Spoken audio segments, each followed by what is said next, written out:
नमस्कार, स्वागत आपका हरियाणा न्यूज 24 पर। मैं हूं प्रिंस लांबा। हरियाणा की राजनीति में इन दिनों जबरदस्त घमासान देखने को मिल रहा है। बात बीजेपी की हो या फिर कांग्रेस की, दोनों ही पार्टियों में आंतरिक क्लेश ने खलबली मचा रखी है। दोनों ही पार्टियां जो है अंतर क्लेश से जूझती हुई नजर आ रही हैं। सबसे पहले भाजपा को लेकर चर्चा करेंगे और उसके बाद कांग्रेस के मुद्दे पर भी विस्तार से चर्चा होगी। आपको बताते चले कि लोकसभा चुनाव में 5 सीटें हारने के बाद जो 5 भाजपा के उम्मीदवार हारे, उन्होंने सीधे तौर पर पार्टी के नेताओं पर, पार्टी के संगठन पर बड़े इल्जाम लगा दिए। अपनी हार का पूरा ठीकरा जो है पार्टी के उन नेताओं पर फोड़ दिया, यह कहते हुए कि पार्टी के लोगों ने, नेताओं ने, संगठन ने, कार्यकर्ताओं ने साथ नहीं दिया और कहीं ना कहीं हमारे साथ भीतरघात हुआ है। और भीतरघात की अगर बात आए तो हिसार लोकसभा इस समय सबसे चर्चित सीट भीतरघात को लेकर बनी हुई है, क्योंकि यहां पर बीजेपी ने बाहरी उम्मीदवार पर भरोसा जताया। रणजीत चौटाला जो कि रानिया से निर्दलीय विधायक थे, सरकार में मंत्री भी थे निर्दलीय कोटे से, लेकिन बावजूद उसके उनको बीजेपी ज्वाइन करवाकर लोकसभा चुनाव लड़ने के लिए मौका दिया गया। हिसार लोकसभा सीट से टिकट दी गई, लेकिन हाल जो है वही हुआ जिसका डर भाजपा को सता रहा था, जिस डर के चलते भाजपा ने अपने प्रत्याशी की टिकट बदली थी। कहीं ना कहीं अंत में आकर रणजीत चौटाला को भी हिसार लोकसभा सीट पर हार का सामना ही करना पड़ा। लेकिन अब बीजेपी यह बात तो भली भांति समझ चुकी कि बाहरी लोगों पर भरोसा करने के बजाय पार्टी के संगठन पर, बीजेपी कैडर के लोगों पर अगर भरोसा किया जाएगा तो वो ज्यादा फायदेमंद होगा, वो जो है अत्यधिक लाभदायक होगा और कहीं ना कहीं बीजेपी के लिए काफी बेहतरीन जो है असरदार, प्रभावी और कारगर भी साबित होगा। लेकिन कहें कि भाजपा इस चुनाव के दरमियान अपने अनुशासन से भटकती हुई नजर आई। खैर वो मुद्दा अलग है, लेकिन अब बात की जाए रणजीत चौटाला की, जो हार का शिकार हो गए, लेकिन अपनी हार का पूरा ठीकरा जो है उन्होंने बीजेपी के नेताओं पर फोड़ दिया। साफ कहते हुए, चुनौती देते हुए नजर आए, जो है गुस्से में, भड़के हुए मिजाज में बोलते हुए नजर आए कि जिन नेताओं ने, जिन लोगों ने भीतरघात किया, इस चुनाव में किस किस नेता ने क्या क्या किया है, पूरी रिपोर्ट, पूरा खाका बनाकर हाईकमान को दे दिया है। अब हाईकमान जो उन पर एक्शन लेगा। और इससे पहले रणजीत चौटाला की एक ऑडियो भी वायरल हुई जिसमें वो साफ तौर पर जो है 3 नेताओं का नाम लेते हुए नजर आए, सुभाष बराला, कैप्टन अभिमन्यु और कुलदीप बिश्नोई। हालांकि उस ऑडियो की पुष्टि ना ही रणजीत चौटाला ने की और ना ही हरियाणा न्यूज 24 करता, लेकिन उसके बावजूद ऑडियो जो है रणजीत चौटाला का बताया गया, उसमें कहीं ना कहीं नाम भी उन्होंने रणजीत सिंह ही बोला। तो ऐसे में कहीं ना कहीं अब उस आधार पर भी कहा जा सकता है कि रणजीत चौटाला ने हाईकमान को जो नाम भेजे उसमें इन नेताओं का नाम जरूर ही शामिल होगा और उन्होंने पूरा ठीकरा जो अपनी हार का इन नेताओं के सिर पर फोड़ा। लेकिन अब सुभाष बराला ने भी रणजीत चौटाला की बात का पलट जवाब दिया है। पहले आप रणजीत चौटाला की वो बात सुनिए जिसमें वो कहते हुए नजर आ रहे हैं कि पार्टी हाईकमान को पूरी जानकारी दे दी गई है, अब पार्टी जो निर्णय करेगी वो पार्टी के ऊपर है, हाईकमान के ऊपर है। उसके बाद सुभाष बराला ने रणजीत चौटाला की बात का क्या जवाब दिया है, किस तरीके से उन्होंने जो है अनुशासन का पाठ रणजीत चौटाला को पढ़ा दिया, सुन लीजिए। जयचंद करा है, जयचंद को हाईकमांड के नोटिस में दिया, मैंने लिख के दिया, नाम लिख के दिया है, पर प्लेटफॉर्म पे मैं कहीं के नाम उनके नहीं लूंगा। जो मंच होगा उसमें कहूँगा, पार्टी के लीडर से कहूँगा कि इन्हें सुधारो, आइंदा हमें हरियाणा विधानसभा अगला चुनाव लड़ना है, ये बहुत चैलेंजेबल चुनाव होगा, इसके लिए हमें पूरी तैयारी करके लड़ना पड़ेगा। देखिए, रणजीत सिंह जी बहुत वरिष्ठ नेता हैं और उनके ऊपर शायद कभी कभी कांग्रेस पार्टी का असर आ जाता होगा। कांग्रेस पार्टी में सारी उम्र रहे हैं, उनको इस बात का ध्यान करना पड़ेगा कि भारतीय जनता पार्टी अनुशासित कार्यकर्ताओं की पार्टी है और भारतीय जनता पार्टी में अनुशासन सर्वोपरि है। तो सुना आपने दोनों नेताओं को। हालांकि बात की जाए रणजीत चौटाला की, तो अपनी हार के बाद से लगातार बीजेपी के नेताओं पर हार का ठीकरा फोड़ते हुए नजर आए हैं और लगातार जो है अपनी पार्टी के नेताओं के बारे में यह कहते हुए नजर आए कि नेताओं ने मेरे साथ भीतरघात किया है, मेरे साथ भीतरघात हुआ है, अन्यथा यह सीट भी भाजपा के खाते में ही जाने वाली थी। खैर अब जो है सुभाष बराला ने, जो कि राज्यसभा सांसद भाजपा के पूर्व प्रदेश अध्यक्ष रह चुके, तो ऐसे में उन्होंने भी रणजीत चौटाला की बात का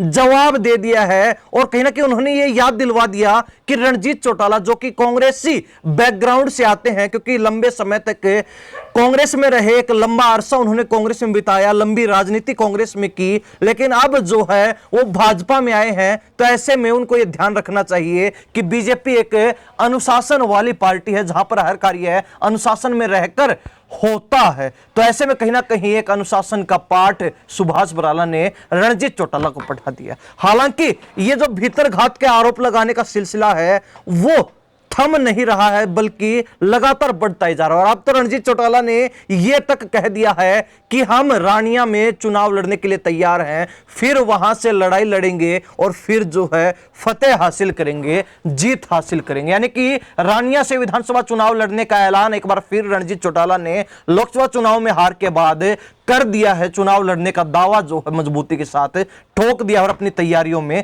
जुट चुके हैं। अब बात की जाए कांग्रेस की, कांग्रेस में इसके विपरीत ही एक अलग लड़ाई देखने को मिल रही है। कांग्रेस में जो है लगातार वर्चस्व की एक जंग चल रही है और जंग भी भूपेंद्र सिंह हुड्डा, कुमारी शैलजा और किरण चौधरी के बीच। हालांकि किरण चौधरी और कुमारी शैलजा एक तरफ एक साथ नजर आ रही हैं, तो वहीं उनका जो है सीधा सीधा निशाना भूपेंद्र सिंह हुड्डा पर है, हुड्डा गुट के ऊपर है। हालांकि किरण चौधरी, कुमारी शैलजा सभी ने यह बात मानी कि कांग्रेस के अंदर धड़ेबाजी तो है, गुटबाजी तो है और कहीं ना कहीं एक दूसरे की खिलाफत भी होती है। और उन्होंने यह तक मान लिया कि यह तो आने वाले समय में भी चलती ही रहेगी। लेकिन इसके अलावा भी कुमारी शैलजा और किरण चौधरी ने इन दिनों भूपेंद्र हुड्डा के खिलाफ जमकर मोर्चा खोल रखा है। यानी कि एक तरफ आपको कुमारी शैलजा का एक बयान सुनाते हैं जिसमें उन्होंने यह स्वीकार कर लिया कि हां वो मुख्यमंत्री की दौड़ में है, मुख्यमंत्री बनने की रेस में है और कहीं ना कहीं वो भी चाहती है कि वो मुख्यमंत्री बने। ऐसे में उन्होंने भूपेंद्र हुड्डा को क्या कुछ जवाब दिया है, किस तरीके से तलखी से जो है उन्होंने रिप्लाई किया है, वो एक बार सुन लीजिए। देखो, गुटबाजी स्वाभाविक है, गुटबाजी होती है और है। अब इसको मैं कैसे कहूँ कि नहीं है भाई, तो ये तो है और होती है। लेकिन बात यह है कि चुनाव जब लड़ते हैं हम ठीक से लड़ते हैं, लड़ा है टिकटों में जरूर मेरी समझ से हम बेहतर कर सकते थे। कई जगह आपको दिख भी रहा है। थोड़ा हम अगर अपने राज्य की ओर ध्यान दे देते और कैंडिडेट इंपोर्ट करने की ज़रूरत क्यों पड़ी? क्या हमारे राज्य में कैंडिडेट नहीं है? आते हैं, लेकिन अब हो गई बात ये देखना पड़ेगा और इससे सीखे भाई, सीखना पड़ेगा। तेरा मेरा अगर हम करते रह जाएंगे तो दिक्कत आ जाएगी। देखो, सीएम की दौड़ तो मीडिया का भी होता है और ये इस तरह की बातें जो सीएम का मुद्दा होता है, ये आपने पहले भी देखा, आज की तो कोई बात है चुनाव में पहले, लेकिन ये फैसला हाईकमांड समय पर करता है। दौड़ में तो बहुत लोग पहले भी रहे हैं, लेकिन फैसला हाईकमांड। ये तो बिल्कुल, ये बारी तो है हरियाणा की भाई, हरियाणा में कांग्रेस को लाना है।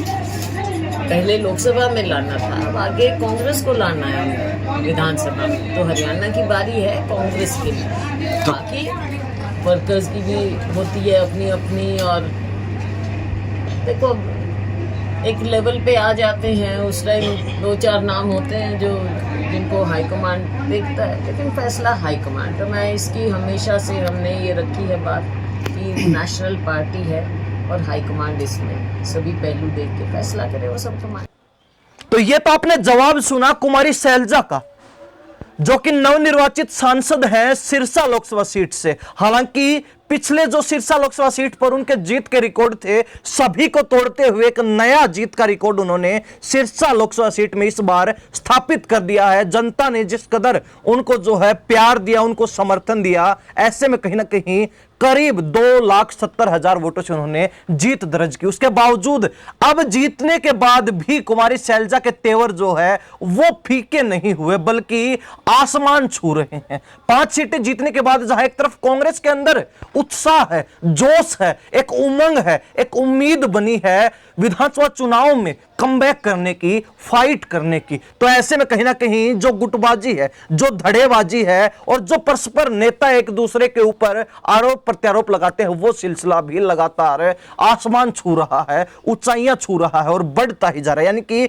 नेताओं के बीच विवाद जो परस्पर फिलहाल बढ़ता हुआ नजर आ रहा है, सीएम चेहरे को लेकर, सीएम दौड़ को लेकर, सीएम बनने को लेकर। और ऐसे में सबसे प्रमुखता से विवाद जो है भूपेंद्र हुड्डा कुमारी शैलजा के बीच ही चल रहा है। हालांकि कुमारी शैलजा ने जो कुछ कहा मुख्यमंत्री बनने को लेकर और भूपेंद्र सिंह हुड्डा को लेकर जिस तरीके से उन्होंने अपना जवाब दिया है वो आपने सुना। अब आपको किरण चौधरी के तेवर दिखाते हैं कि आखिर किन तीखे तेवरों में किरण चौधरी ने भूपेंद्र हुड्डा को और साथ में भिवानी महेंद्रगढ़ लोकसभा सीट से प्रत्याशी रहे रावदान सिंह को करारा जवाब दिया है, मुंह तोड़ जवाब दिया है और तीखे तेवर में किस तरीके से उन्होंने जो है पलट जवाब देती हुई वो नजर आई है। सुन लीजिए। तो हास्यास्पद बात है कि जो एमएलए पार्लियामेंट का इलेक्शन लड़ रहे हैं वो अपने ही हल्के से हार रहे हैं, अपने ही बूथ से हार रहे हैं। तो इसका मतलब क्या हुआ? इसका मतलब तो ये है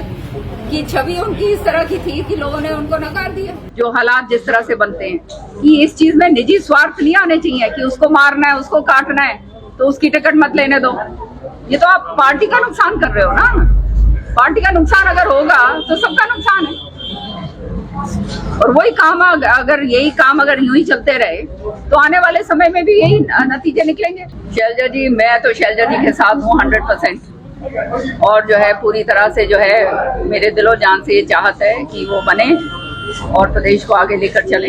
मैं तो यही चाहूंगी। और दूसरी बात ये है, ये मुख्यमंत्री रोज बन के सोते हैं जो, और वैसे कांग्रेस का जो है सफाया करने पे तुले रहते हैं कि कांग्रेस को अंदर अंदर से काटो, अंदर अंदर से हाथ मिला लो। ये काम सारे के सारे हो रहे हैं तो आगे कैसे बढ़ेगी पार्टी भाई? अब सामने नजर आ रहा है भैया क्या होने वाला है। जो हालात हैं अगर इस तरीके से ही चलते रहे, जो है ये सारा सिलसिला जो है कि जो है अपने अपनों का लिए करो और दूसरों को बिल्कुल ही नष्ट कर दो, खत्म कर दो, तो फिर तो बात आगे कैसे बढ़ेगी?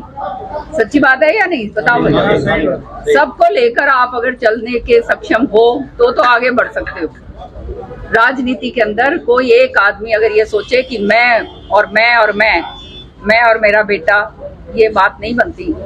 लोगों के अंदर जो है ये बात आनी चाहिए कि सबको लेकर आप आगे चलोगे तभी तो आप आगे बढ़ पाओगे।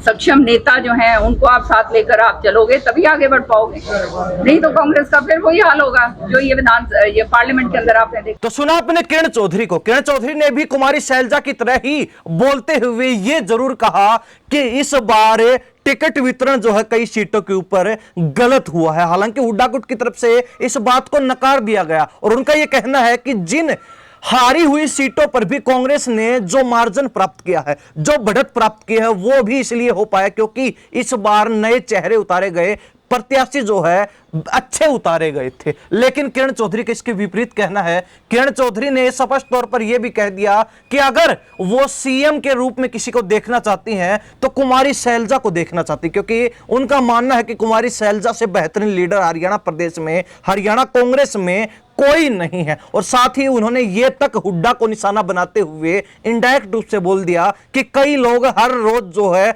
मुख्यमंत्री बनकर सोते हैं, मुख्यमंत्री बनकर बैठते हैं। और इसके अलावा भिवानी महेंद्रगढ़ लोकसभा सीट, जहां पर कहा जा रहा था कि भूपेंद्र हुड्डा ने पक्की गारंटी ले ली कि यह सीट कांग्रेस जीतेगी, तो उस बात का जवाब देते हुए भी किरण चौधरी ने जबरदस्त जवाब दिया और उन्होंने कहा कि जो लोग भिवानी महेंद्रगढ़ लोकसभा सीट पर रावदान सिंह की जीत की गारंटी ले रहे थे, अब जो है वो क्या कहेंगे, क्या जो है जवाब देंगे। यानी कि एक तरीके से यह कहा जा सकता है कि फिलहाल हरियाणा कांग्रेस के अंदर नेताओं के बीच सब कुछ ठीक नहीं चल रहा है।